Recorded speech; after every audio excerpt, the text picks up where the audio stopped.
വൈജ്ഞാനിക മേഖല വിശാലമായി കൊണ്ടിരിക്കുന്ന ഈ കാലഘട്ടത്തിൽ തൊഴിലധിഷ്ഠിത വിദ്യാഭ്യാസത്തിന്റെയും മൂല്യാധിഷ്ഠിത വിദ്യാഭ്യാസത്തിന്റെയും വഴികളിലൂടെ സഞ്ചരിക്കാൻ വിദ്യാർത്ഥി സമൂഹം മുന്നോട്ട് വരണമെന്ന് കെ.പി. നൌഷാദ് അലി എം.എൽ.എ. പറഞ്ഞു.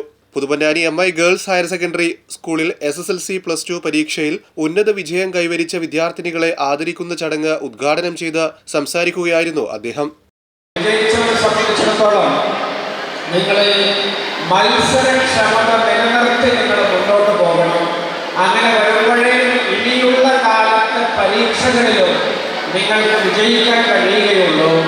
അതുപോലെ കുറച്ച് മാർക്ക് കുറഞ്ഞവരോ പരാജയപ്പെട്ടവരോ ഒട്ടും നിരാശരാകേണ്ട കാര്യമില്ല എന്നാണ് എൻ്റെ അഭിപ്രായം. കാരണം എബ്രഹാം ലിങ്കൻ എന്ന അമേരിക്കയുടെ ഏറ്റവും ആഘോഷിക്കപ്പെട്ട പ്രസിഡന്റ് 4 വട്ടം തുടർച്ചയായിട്ട് തെരഞ്ഞെടുപ്പിൽ തോറ്റതിന് ശേഷമാണ് അമേരിക്കയിലെ പ്രസിഡന്റായത്.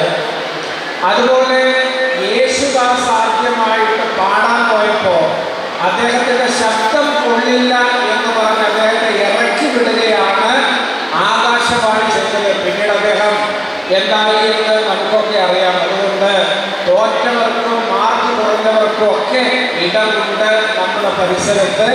വിജയിച്ചവർക്ക് വിജയം നിലനിർത്തണമെങ്കിൽ മത്സരക്ഷമത നിലനിർത്തി മുന്നോട്ട് പോകേണ്ടതുണ്ട്.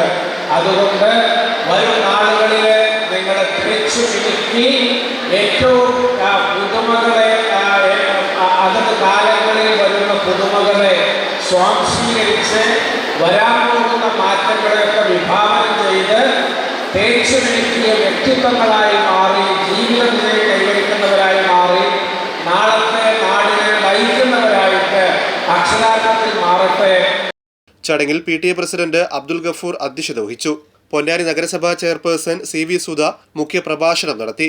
Ward councillor Mithilaj Thayyil, MI association general secretary AM Abdussamad, MI school managing committee convener Lukuman Thangal, principal VP Abdul Manaf, headmaster PP Shamsu, KP Musthafa, Ashraf Chettippadi, MC Musthafa, V Sheela തുടങ്ങിയവർ സംസാരിച്ചു.